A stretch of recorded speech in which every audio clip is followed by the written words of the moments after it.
Mom.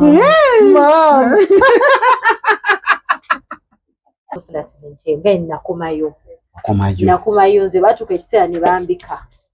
Yes. So I used to think sije nakweza miaka 25. Wali omanyi tojja kutuuka ku namanyi sirigiweza. My name is Morris Students Kawoyi sababu nnyo kubeera nga ate okyatuukiddeko tukyaline Shadibe Fashions oba Zoo Makeup and Beyond wano we tukyali wano ekyanja.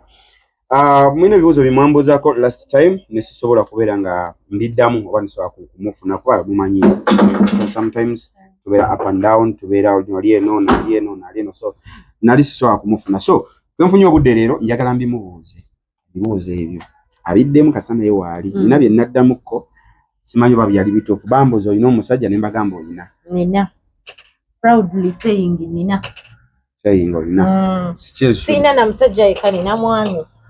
So ekyo tekyali kifu. Tekyali kifu tewampaayiriza. Ne bambuuza. Ndi mufumbo siridi.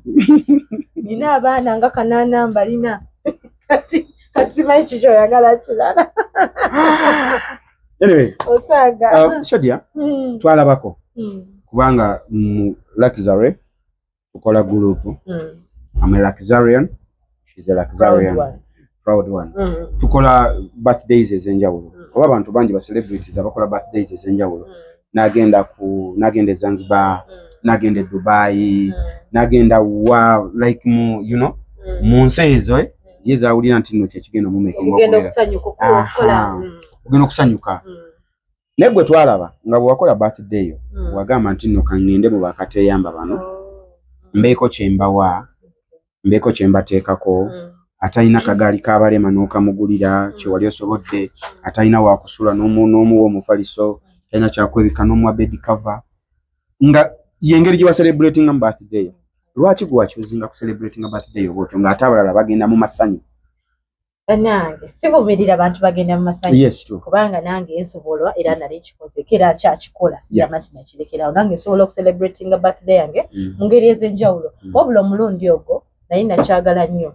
Nze ngina accident gye nafunako when I was 14 years. 14 naye sinaweza 15 naye nga nali naatera okuweza 15 nali mwezera ogwo gwe gumu. Kati accident yali etuta obulamu bwange. Netuukako nakomayo kale kyenyinza okugamba nakomayo. Naye alhamdulillah Mungu nampa obulamu obulala. So I used to think sije nakweza miaka 25. Wali omanyi tojja kutuuka ku namanyi sirigiweza. So when nali njiweza nali natera ogiweza ngamba lwe ndiba njiweza. I will do something to appreciate God. I will do something ekinaleetera okubeera nga kiyambako n'abalala. Kyekyakuleetera okulowooza nti oyinza obutaweza myaka 25. Engeri gye nayisibwamu nga maze ofuna accident nga nakomayo nze batuka ekiseera ne bambika. Yes. Ne bakubika nti ofudde. Exactly. Nga naye bakuba omutima tegukyaddangu. Naye bye saagala binyumyako bibikadde. Meaning wagendako mu coma for a long time. Exactly, yes. For like 3 to 4 days. Nali na coma 7 hours. 7 hours. Ngoli totally dead. Nga the flat lines ziraga. Wow. What? Kati si kyangu. I know. Si kyangu. Chofula neita nnyo God is favorite. Because I'm God is favorite. Yeah, of course, true. Yeah. Kati ne charity ezo mbadde nga mbikola nga nze ng'omuntu. Bine biri simple mu muzikiti oba nosanga just family no bayambako akatonotono. Naye kuno nagamba kankikole like it's something big. No. Something that is going to motivate others. Ekingendo gamba nti kankikole publicly newe kinaba abantu bakitegedde kimotivate ng'omulala naye yandiyagadde okikola. Mayi batera nnyo gamba lwaki oyambira mu kamera. Tukikola lwakuba nti oyagala ku motivating abalala. Yes. Yobula sikweraga. Nti bwe mba nkikoze ono ne muwa akagaali. Naye ate n'omufaliso tagulina. Nze bwe mba muwadde akagaali. Wali ayina omufaliso. Katagamba bambi nange kantandikiraawo. Wabantu abano betuwa tetubawa bingi wallahi tetubawa beetaaga wabula tugezaako ekitono ky'oba osobodde nogamba kati sharing nabo kati kye twakola and I was very happy okulaba nga mmwe mikwano gyange namwe mumbeereddewo mumperekedde mulese ebintu munnyambyeko in all ways mungaidinze because kyali kinene nga bwe gusoso kikola in all birthdays lwaki walonda 25 years 25 years ago nti celebrating nawe government je myaka ginali mpulira olebadde kawo ngoine emyaka gyo gane ndigiweza kati obudde muno 25 nagiweza kati beera nebuza 3 ndigaweza naye nga tobiramu ne studio jagaweza era no planning obulamu bwo bwonna ng'oplaningire gye emyaka emikadde naye ng'obiramu ne kinatuukayo bangi nnyo betulabyeko nga tebatuse Morris bonaffe jojozi yatufuddeko ngakyali muto yes Ivy may her soul rest in peace. By the way abantu bambuziza yesterday nti kwani ya video gye nakoze nembagamba Ivy nembasubiza batera ekifaananyi sasa wadde kiteekayo but ngenda kibatera mugenda kiraba Ivy ngenda kiteekayo bangi munanga bafudde abawala bangi abawala abato abalenzi abato nga tebatuse mwedde emyaka kati abantu basinga agamba nteme emyaka niizo sikyuna kikula nkimanyidde kuba nze enkola yange si emyaka gyange kati era balinga baga 55 eki nti emyaka 5 mu 25 no yalimba myaka agisala which is okay gisala it is okay nze n'okuwaga ffe tumanyi kati bo balaboyirika tobandenya bambi tuno tabendabenda bikajenda ndabika mikulu nkula bubi sirabanga oli mukulu anyway wakwati goba onsemberedde n'okiraba ate ng'omumanyi you know how playful I am. Okay Shadia ekitegezo ina sente Shadia neda olw'ensonga nti these people they know or they think nti abakola charities ezo olina kubanga olina sente olina kubanga oli mugaga because twalaba ebintu byewatwala Shadia nga mulimu emifaliso mulimu obuwunga mulimu omuceere mulimu obugaali mulimu bed covers ebintu bingi. How did you manage to do that? Alhamdulillah. Ekintu kino sakikola nzekka nga bwe nali nsuubira because initial plan yange yali okukikola n'akasente akatono ke nali nsevinze nko najjanga akasevinga mpola nga mmanyi ngenda kukikola nga nze wallahi people were there to help me out ekintu kasita nakiteekayo nti bannange nina charity wet abantu simanyi gye baava people could contact me could call me bannange nina kino nandyagadde nkikwe nawe otwale ninawo bino bantu bampanga engoye ne bampa emmere ne bampa sente nakola ekintu nekitamenya namu yadde ng'ate mpulira nga nfu omaye okubeera ng'owulira oyagala nafulumya amaziga lwa ssanyu bannange nga mpulira kinsisi. Shadia bantu bangi abali eyo Masaka Rakai wa they all have like the same problems n'abantu bene Kayunga twali Kayunga yes n'abantu be Kayunga gye twagenda Bukoloto Kayunga Bukoloto lwaki all over the world lwaki all over the country walonda side zene Bukoloto right away bantu bangi nnyo abakimbuza ekintu ekyo kati batuuka n'okuŋŋamba mbu ninayo abantu bamanyi simanyi abantu benawadde mbamanyi nali sibamanyi birula munange waliwo eyansportingira kuba nabuuza mu bantu abali bannetodde nti nyina ekintu kyenjagala okukola but I don't know which exactly place I should go to bantu ki benyinza okutuukirira then someone nangamba nti waliyo charity I mean waliyo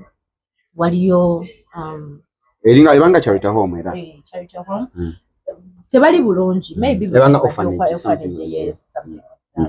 era nasooka gendayo before we went nasooka nengendayo nkakase bana batusibayo mayi waliwo ababikola nga bali mu business nga bo baagala just kufuniramu bintu birala nentuukawo nekakasa nti bambi omwami oyo yali akuŋŋaanya abaana ngera naye abawaaka akatono k'abayinawo ngamba okay I think this is the better place I should start with naye ngaebifo ebirala nkyabyaniriza sikola ku bantu bemmanyi bokka ne besimanyi kuba nabo nali simanyi. Anyway, kuba questions they were coming around lwaki yagenda eyo era yowaleka waabwe era bwe bagamba simanyi gye bamuzaala simanyi ebiki naye sibamanyi gye banzaala bali mu nduga wange like omusoso gendayo nga nsoso gendayo balaba kuba bandagirayo bulagirizi bwekyo nengendayo mpaka wetwatuka okwetegeka mu butuufu oba at the end of it netugendayo Wow, that's nice. Era abalina ebifo nga mumanyi nti abantu gye bali mutugambe nga mutubuulire mutusportingire efe webyo akatono ke tuyinawo naffe tukasharinge nabo tetuyina mukama tetusobola mukolera agambe nti okoze nnyo yoyo kyamanyi obulogo obuntu obutonotono kuba kusiga bbanja eri mungu naawe ofunawo okwate nogamba kama nakola bwenti nawe nyamba obukolere bwoti yes naawe ali awulira nga yagala twegato this thing is open mujenga mutwegatteko ne guno omwaka inshallah tufuna ekifo ekituufu inshallah tujja kwelisa fwe tuli ba Luxurians nawe fwe ba Luxurians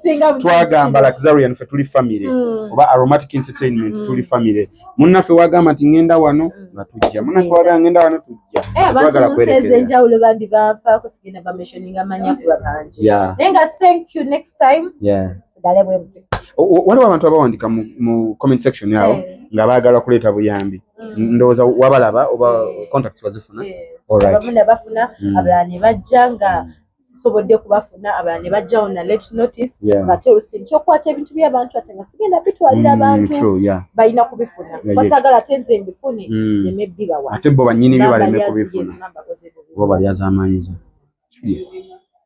iyo tuveeyo lwaki mu movies zonna lwaki ku mirimu gyonna abo mu talent zonna wali omupiira kubaka netball kusamba mupiira kukola lwaki mu movie industry lwaki walonda kuzanya movie director wange wa primary yayinza kunyumiza mama wange Jabi Rogers nga nali emigo gye mudidi mama Morris bakubanga nze bigo mwe mudidi mwabanga emigo naye nga nze siva mwe mudidi kuba nga sports zitegeera nnyo era nga musanga mu mupiira nosanga mubine bye mudidi olaba wenjawulo nga interest yange eri nnyo eno ya mudidi nze nali nagana kusanya firimu nga nkyasoma ng'okyasoma bangana Buganda mama nangamba gumiikiriza malirize kati onoobikwasaganya otya biki bikinga omanya abazadde n'obikola otya biki bikiisa okubaliza okusoma era olwanamala eri ne bigaana gye nali nenyingira firimu bangi abalwana era kyekintu kyenkola with passion oba sente weziri oba tewali oba ndi munene oba ndi mutono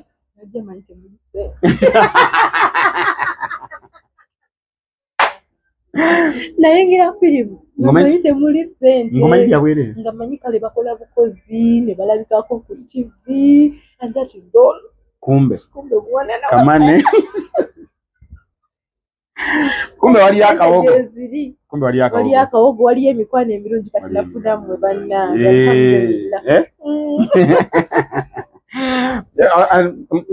mu movies kati ikuba industries ebibiina bingi wabotola otya nojja mu the best one of the best not one of the best the best Aromatic Entertainment sijirina oyinza okwekebya n'ogenda eri nga waliwo the best nati kakati best weeri ni waliwo abalwana balwana naye gugu wakikola otya okubeera nga obotola n'oyingira mu best. Just like I said, I'm God's favorite. Yeah, God's favorite. Yes. God's favorite. Alhamdulillah, said singa nze Mungu simusaba kintu n'ekiganda. Yeah. Everything was smooth.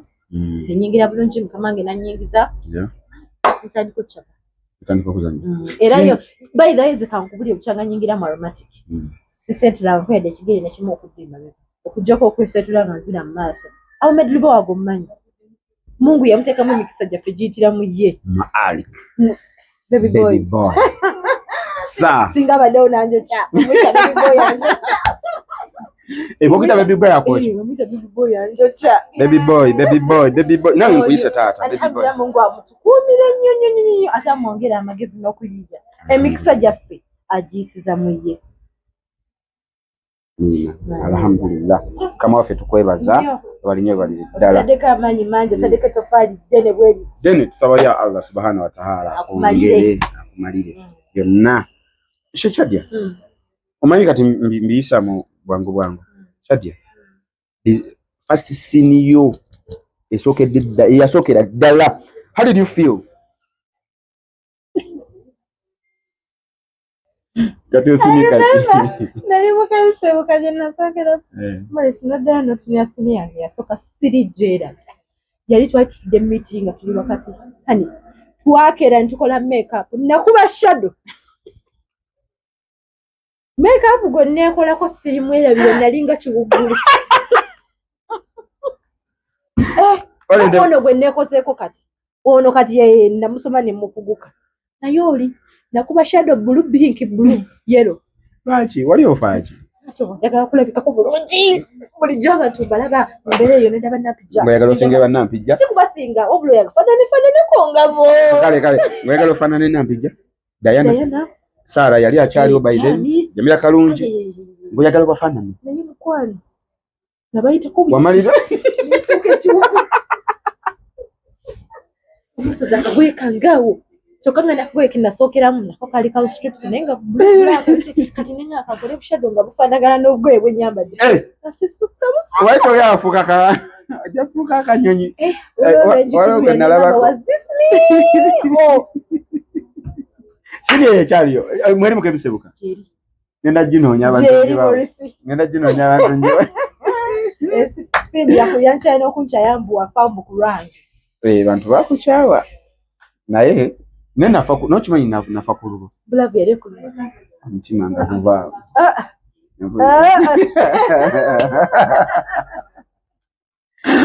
nabwe nina laavu okimanyi mubyaddala mu bya firimu n'ebyaddala kankava wano kubya musala mbuzi Maisa ali atya mulamu yajja okumpa details ennungi ng'osiriseewo baako nekyoyogera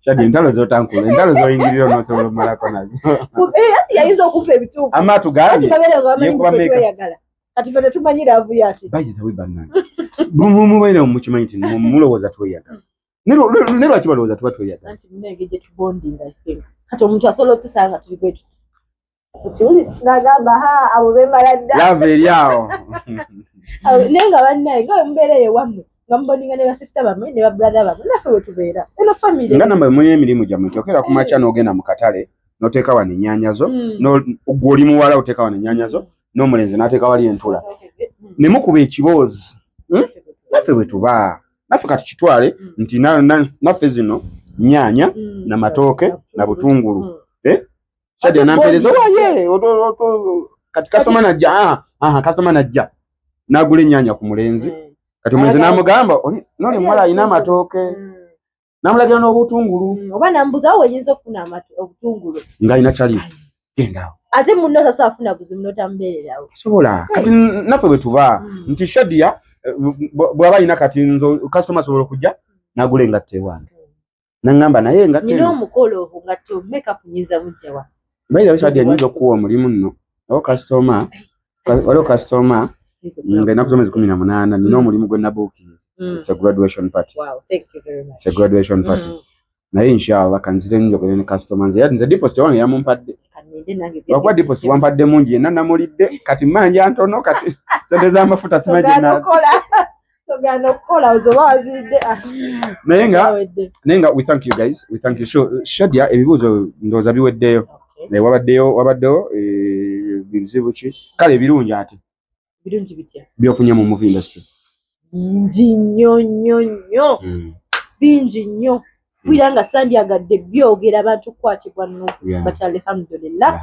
that is all I can say alhamdulillah bingi nnyo amin nga tumaliza tumira ku mwami wa omwami wange omukulu wa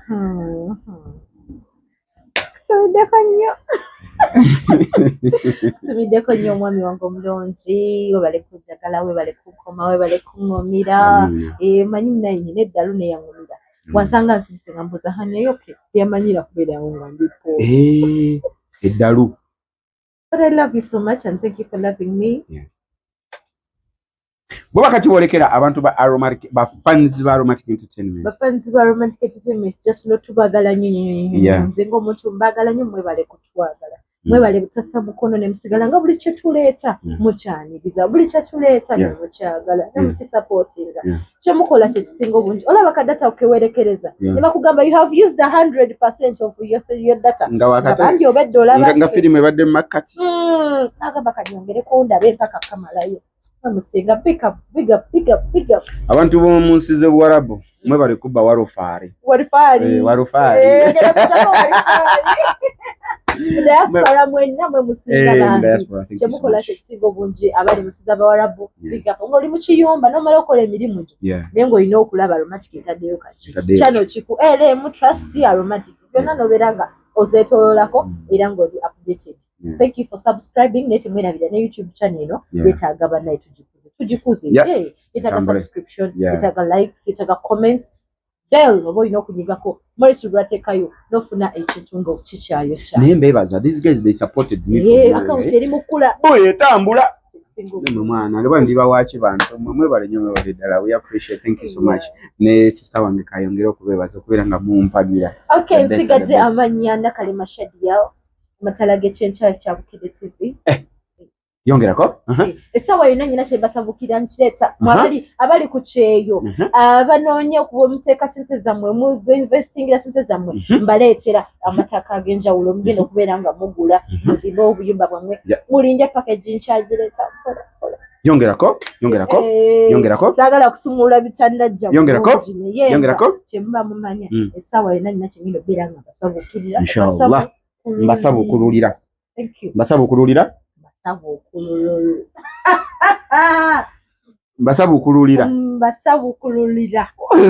yes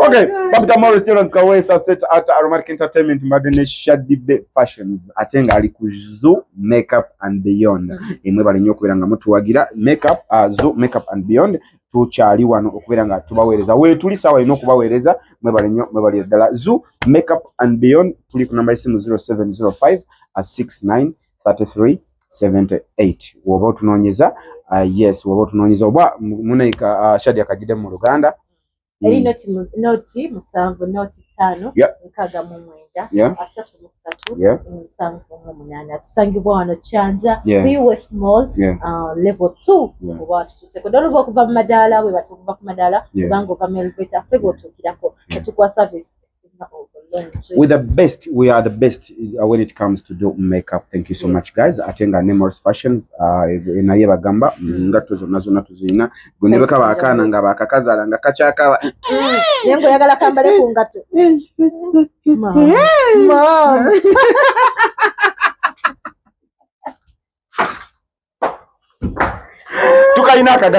tukalina akagato ja ku Morris Fashions tujja kubanga tukuwa akagato. Thank you so much bwento mbadde Morris Jones Kawesa Straight Art Aromatic Entertainment mukulu abadde ku kamera bamuyita Aksam number 1 Aksam, assalamu alaikum. Number 1 DOP. Thank you so much, we love you bro.